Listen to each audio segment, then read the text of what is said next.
Dans son rapport d'activité au titre de l'année 2024, la Caisse nationale de sécurité sociale affirme que le nombre des salariés déclarés a enregistré une hausse de 2% par rapport à 2023, atteignant 4 600 000 contre 3 990 000 l'année précédente. La CNSS a servi à un total de 16,89 milliards de dirhams à plus de 785 000 bénéficiaires de pension. La pension moyenne atteignant 1 837 dirhams contre 1 814 dirhams une année auparavant. Le ralentissement du marché immobilier a été confirmé par Banque Al-Marali. Un repli accompagné d'un fort recul des ventes, aussi bien en glissement trimestriel qu'annuel. Du résidentiel au foncier, en passant par les biens professionnels, l'ensemble du marché affiche des signes de ralentissement. L'indice des prix des actifs immobiliers a reculé de 2,4% en variation trimestrielle, tandis que le volume des transactions a chuté de plus de 40% comparé à 2025. Le Maroc continue à résister à cette inflation importée sous l'effet de la hausse des cours internationaux. Après le mois d'avril, le mois de mai a connu également une baisse de l'indice des prix à la consommation, résultant de la baisse de l'indice des prix alimentaires et de la stagnation de l'indice des produits non alimentaires. Le Royaume parvient toujours à contenir les pressions inflationnistes sur les prix. Le ministre délégué chargé de l'investissement, de la convergence et de l'évaluation des politiques publiques, Karim Zidane, a invité les investisseurs chinois à renforcer leur présence au Maroc. Lors d'une rencontre à Pékin, le ministre a mis en avant les nombreuses opportunités liées aux grands projets, à l'instar du climat des affaires attractif et la nouvelle charte de l'investissement. C'est à partir de la ville de Fès que le RNI a choisi de lancer une nouvelle tournée nationale durant laquelle seront présentés progressivement les principaux engagements qui structureront son œuvre politique pour les prochaines années. Pour cette première étape, le parti a placé la question du pouvoir d'achat au sommet de ses priorités en dévoilant un premier engagement intitulé « Protection durable du pouvoir d'achat ». Le conseil de Banque Al-Marali a tenu mardi 23 juin sa deuxième réunion trimestrielle de l'année 2026. Ce dernier affirme qu'il continuera de suivre de près la conjoncture interne et externe et de fonder ses décisions, réunion par réunion, sur la base des données les plus actualisées.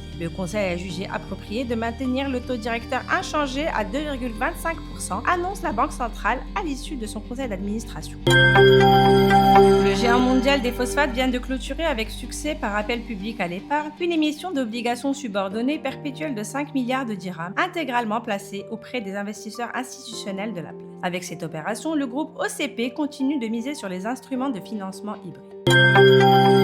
Selon le bilan des RH au titre de l'année 2025-2026 publié par le ministère de la Santé et de la Protection sociale, le besoin en médecins est de 27 673 et de 55 347 concernant les infirmiers et les techniciens de santé. 54% des besoins en IST seront ouverts par plus de 30 000 professionnels actuellement en formation. En outre, les professionnels de santé mobilisés dans le secteur public et privé sont passés de 73 833 en 2020 à 99 236 en 2025, soit une hausse de 34%.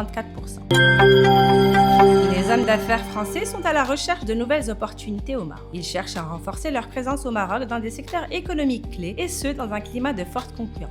Ils considèrent que dans un contexte de modernisation et de développement des filières agricoles et agroalimentaires et de montée en puissance des investissements, le Maroc offre un environnement particulièrement propice au développement de partenariats. Le Conseil du gouvernement, réuni jeudi sous la présidence de Aziz Arnouch, a adopté le projet de décret relatif à l'heure légale du royaume, ouvrant ainsi la voie au retour au fuseau horaire GMT à partir du 20 septembre prochain. Il faut dire que depuis l'instauration du GMT+1 tout au long de l'année, à l'exception de la période du Ramadan, le sujet n'a pratiquement jamais quitté le débat public. Une décision qui traduit la volonté de répondre à une préoccupation qui, au fil du temps, s'est installée durablement dans l'opinion publique.